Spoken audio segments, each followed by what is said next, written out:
It might not feel very wide open in the NFC West, but I'm here to tell you the most wide open, the most unpredictable division in the NFL this year. It's the NFC North, y'all. And to break it all down, we've got none other than our Fox Sports NFC North writer, Carmen Vitali, here to help me make sense of it all. As promised, I'm joined now by Carmen Vitali to talk about the division that nobody can seem to agree on. The division that is playing without Aaron Rodgers for the first time since MySpace was a thing. Wow, that was a pull. The NFC North. Carm, how ready are you to stop trying to predict this division and just, watch some football? Dave, my entire offseason has just been people asking me, who was going to win this division? I don't know. It could be any one of these four teams. If you told me any one of these four teams ended with a 6-11 record, sure. 11-6, also sure. I don't know what's going to happen, so I want to know. I think it's at a fever pitch, especially because, again, Aaron Rodgers is a Jet. He's New York's problem now. And it's like this weight has been lifted off the division. Like, dare to dream the thing that you couldn't dream before. The boogeyman is gone. The boogeyman's gone. Everybody feels like they have a shot. It's very fun, and it obviously leads to even more speculation than usual. So let's get into it. We'll start with the team that won the division last year, as I'm sure you're reminding me, Vikings fans, right now, like, well, we won it last year while Rodgers was still here. I get it, Minnesota Vikings. Reigning division champions. And honestly, I'm less curious in the offense. I know Dalvin Cook's gone. I know Adam Thielen's gone. I know people are intrigued by Jay Jetta's LSU's own Justin Jefferson. But for me, the intrigue with the Vikings is all on the defensive side of the ball. Yeah. Because with Kirk Cousins and all those guys in place on offense, I think the Vikings can score. I don't know what to think about this defense. And I happen to know that you sat down with new defensive coordinator Brian Flores. This is called synergy, by the way. I would love to know what you learned in that conversation and what can we expect from a Minnesota defense that just doesn't feel like it has much of an identity right now. Minnesota's season is going to go the way that the defense goes and how much these guys can grasp Brian Flores' new system. Now, they're not switching schemes from a technicality standpoint. They're still a 3-4 base defense.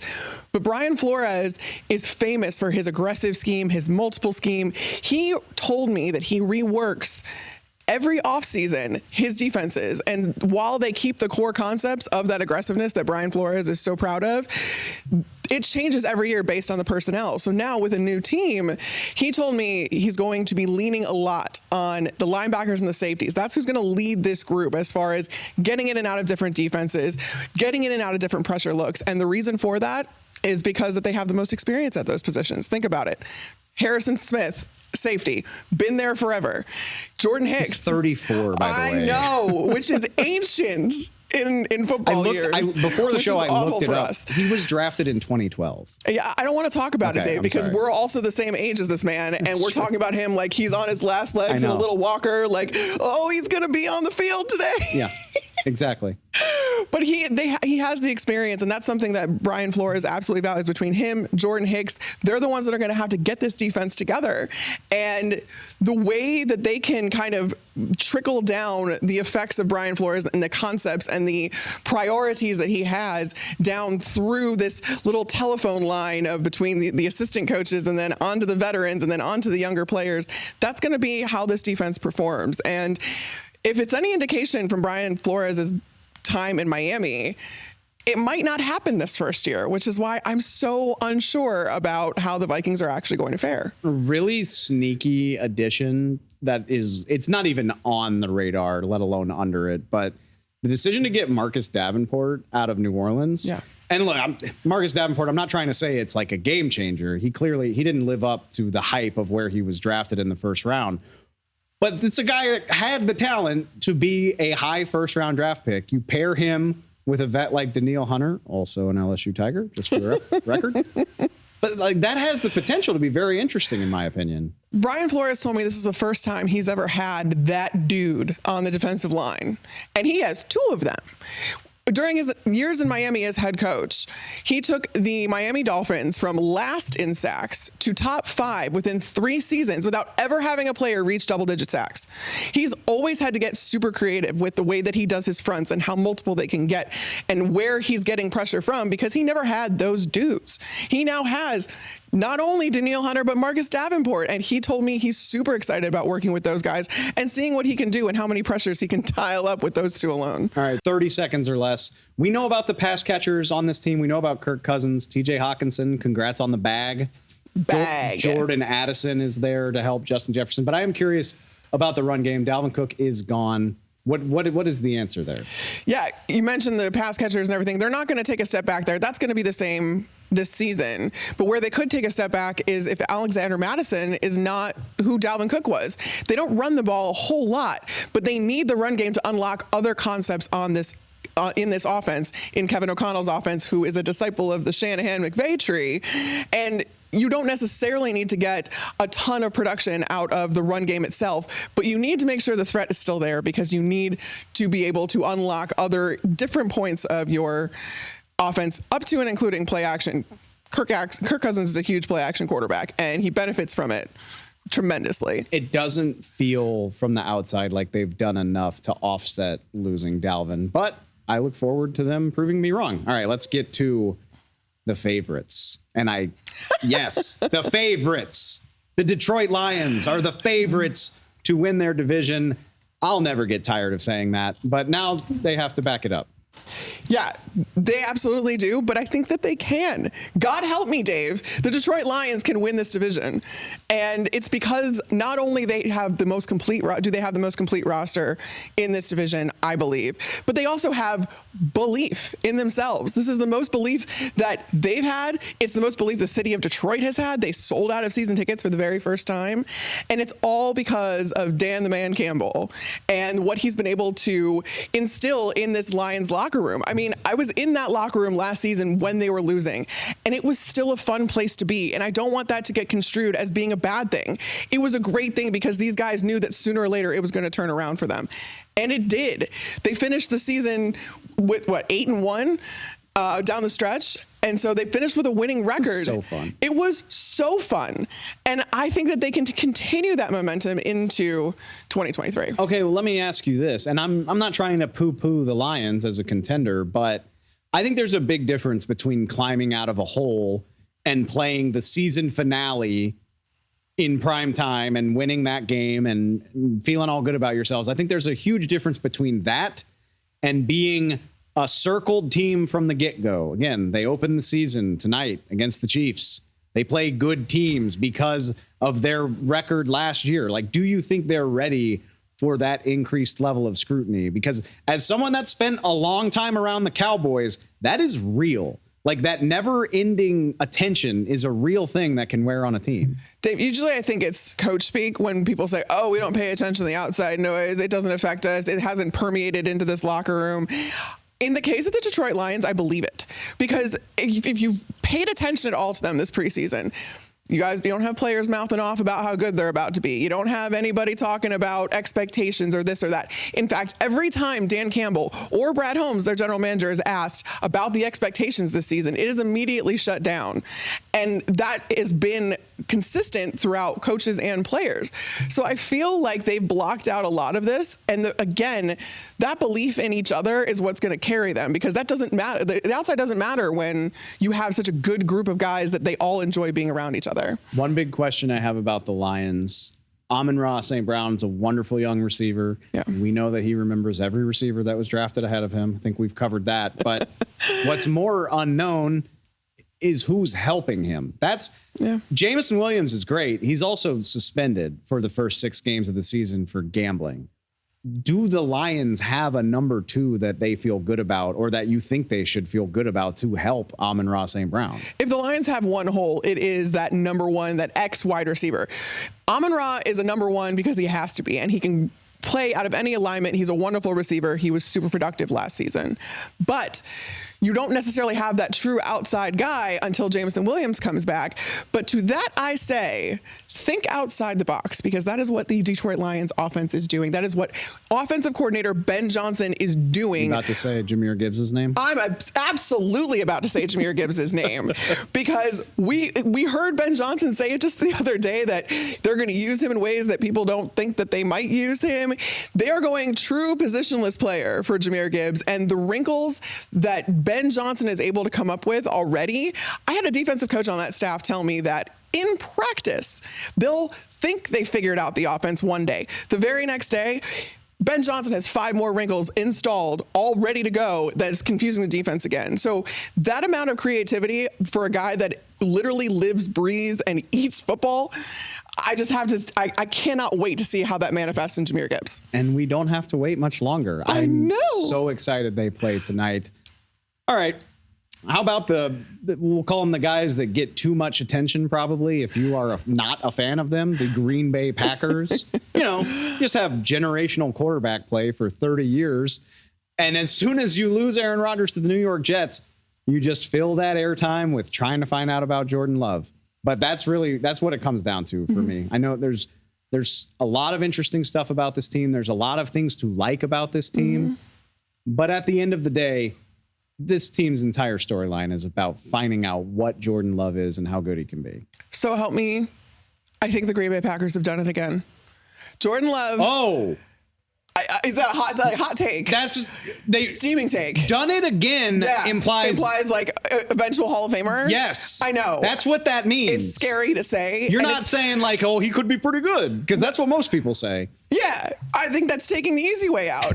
Commit. And I'm going to commit, Dave, especially because I grew up a Chicago Bears fan in the city of Chicago, and I just refuse to believe that the Packers are going to fall off, because it hasn't happened in my lifetime. Would you say you're scarred? Maybe. Yeah, okay. Just a little bit. Okay.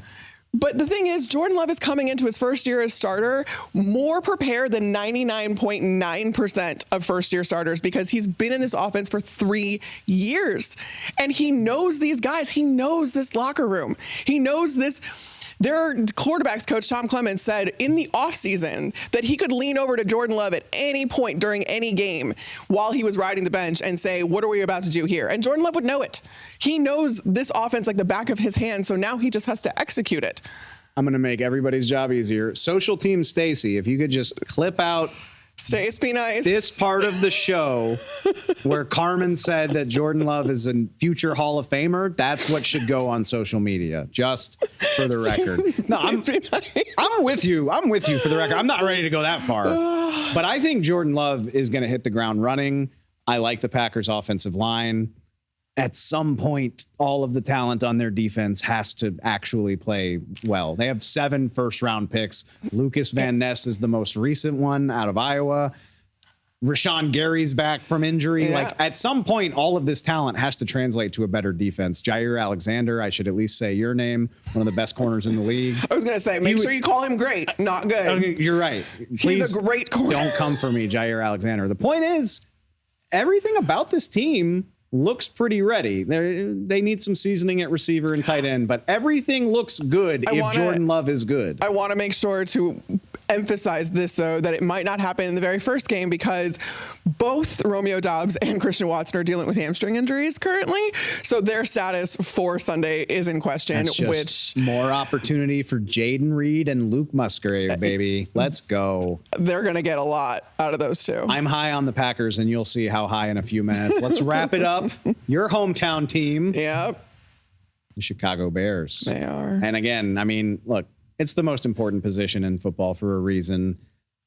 I don't remember a situation like this with Justin Fields, where a quarterback is so hyped and has so much expectation, and a team that picked first in the most recent draft. Yeah. That means you had the worst record. Worst record in the league.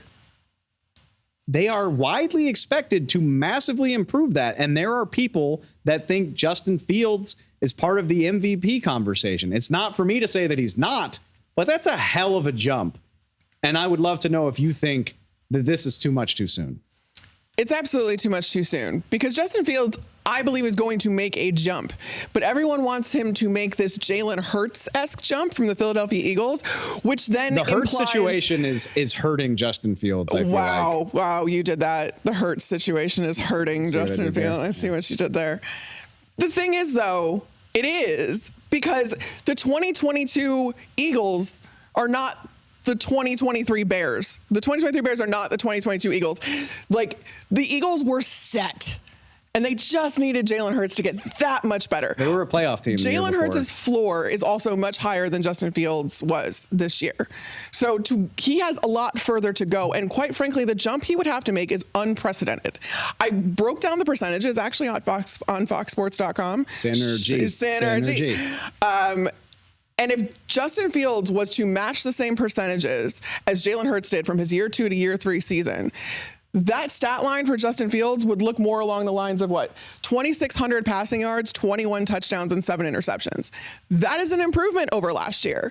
But that is not Jalen Hurts from 2022 that took his team to the Super Bowl. So I think we need to adjust our expectations and not put all of this on Justin Fields, especially when he doesn't have the best offensive line in football to stand behind or run behind for that matter. Not even to mention the defense where Philadelphia a year ago had a team full of maulers. Absolute dogs. Literal dogs now because they're the Georgia Bulldogs Seriously. of the NFL. I don't see it on the defensive side of the ball for the Bears. I don't know. I know Yannick Ngakoue is there now. I don't think that is a math changer. Like, I don't think that drastically affects how well you're getting to the quarterback. When you only had 20 sacks in a year, it does up severely. That's the point, though. Yeah, no, they'll be better.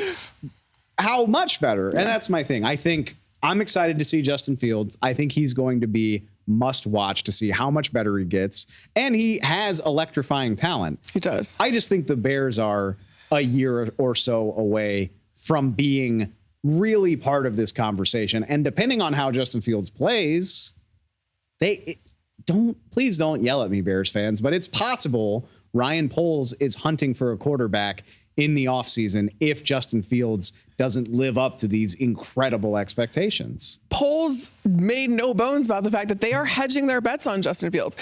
He didn't draft Justin. So you have to take that into consideration when you look at how Ryan Poles is evaluating him.